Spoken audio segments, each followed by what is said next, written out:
খুব শীঘ্রই তোমার রব তোমাকে এত এত নিয়ামত দেবেন যাতে তুমি পুরোপুরি খুশি হয়ে যাবে। তোমার রব তোমাকে কখনোই ভুলে যাননি আর কখনো তোমার উপর অসন্তুষ্ট হননি। জেনে রাখো, তোমার জন্য এপারের চেয়ে ওপার অনেক অনেক বেশি সুন্দর হবে। পরম করুণাময় আরও বলেছিলেন, তিনি কি তোমাকে ছোট্টবেলায় এতিম হিসেবে পাননি, তারপর আদর দিয়ে আশ্রয় দেননি? তিনি কি তোমাকে দিশেহারা পেয়ে ভালোবাসার পথ দেখাননি? তিনি কি তোমাকে নিঃস্ব অবস্থায় পেয়ে সমৃদ্ধ করে দেননি? সূর্য যখন মিষ্টি আলো ছড়িয়ে উদয় হয় আর গভীর রাতে যখন নিঝুম নীরবতা নেমে আসে, আল্লাহ তাআলা সে সকাল ও রাতের কসম খেয়ে পরম মমতায় প্রিয় নবীজিকে আশ্বস্ত করেছিলেন। একটু ভেবে দেখুন তো, যে নবীকে স্বয়ং আল্লাহ এভাবে ভালোবাসায় জড়িয়ে রেখেছিলেন, সান্ত্বনা দিয়ে বুকে আগলে রেখেছিলেন, সেই নবীজি হযরত মুহাম্মদ সাল্লাল্লাহু আলাইহি ওয়াসাল্লাম নিজের জীবনের সমস্ত কষ্ট ভুলে পুরো জীবনটাই কাটিয়ে দিলেন শুধু আমাদের ভালোবেসে। তায়েফের ময়দানে সেই দিনের কথা চিন্তা করুন। পাথরের নির্মম আঘাতে তার জুতা মোবারক রক্তে ভেসে গিয়েছিল, শরীরে ক্ষতবিক্ষত হয়ে পড়েছিল। ফেরেশতা এসে পাহাড় চাপা দিয়ে সে কওমকে ধ্বংস করে দেওয়ার অনুমতি চেয়েছিলেন, কিন্তু করুণার আধার রাসূল সাল্লাল্লাহু আলাইহি সাল্লাম অভিশাপ দেওয়া তো দূরের কথা, হাত তুলে আল্লাহর দরবারে কেঁদে কেঁদে বলেছিলেন, হে আল্লাহ, ওদের ক্ষমা করে দাও, ওরা তো জানে না ওরা কি করছে। শুধু তাই নয়, এই দুনিয়া ছেড়ে চলে যাওয়ার শেষ মুহূর্তটাতেও তার ঠোঁট দুটো কেঁপে উঠেছিল কেবল একটি শব্দে, উম্মতি উম্মতি।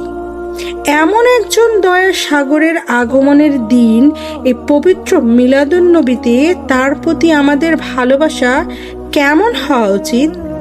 আমরাই বা তাকে কি উপহার দিতে পারি?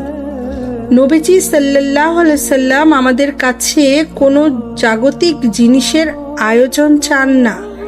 এই মিলাদুন্নবীতে আমাদের পক্ষ থেকে সেরা উপহার হতে পারে এই আমলগুলো: সুন্নাহকে আঁকড়ে ধরা ও ক্ষমা করতে শেখা।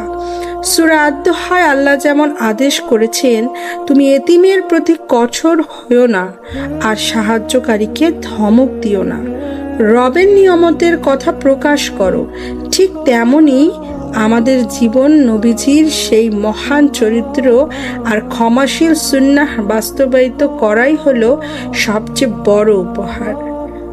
মানুষের সাথে হাসি মুখে কথা বলা, কাউকে ক্ষমা করে দেওয়া আর আল্লাহর নিয়ামতের শুকরিয়া আদায় করাই তো আসল সুন্নত।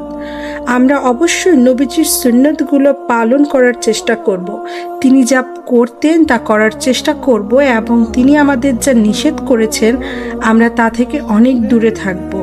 এদিনে আমরা নবীজির জন্য রোজা রাখতে পারি, বেশি বেশি নফল ইবাদত করতে পারি, কিছু দান সদকা করতে পারি এবং খুব বিশেষভাবে বেশি বেশি করে দুরূদ পাঠ করতে পারি। যিনি হাসরের চরম বিপদের দিনে আমাদের জন্য আল্লাহর দরবারে সুপারিশ করবেন, তার প্রতি কৃতজ্ঞতায় আমাদের জবান যেন সবসময় দুরূদ ও সালামে সিক্ত থাকে। ভালোবাসার সাথে বেশি বেশি দুরূদ পড়াই হলো তাকে দেওয়া সুন্দরতম উপহার।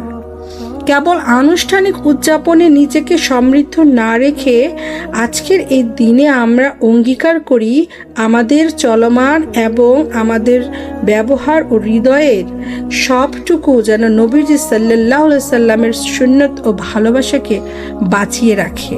নবীজি সাল্লাল্লাহু আলাইহি সাল্লামের আমল বা স্মৃতিটি আপনার কোন জিনিসটা মনকে সবচেয়ে বেশি ছুঁয়ে যায় কমেন্ট করে লিখে ভুলবেন না। ভিডিওটি ভালো লাগলে শেয়ার করবেন এবং সবাইকে দেখার সুযোগ করে দিবেন।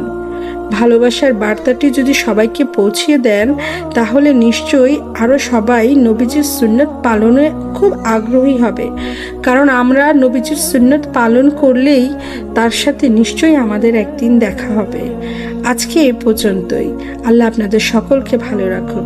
জাযাকাল্লাহু খাইরান।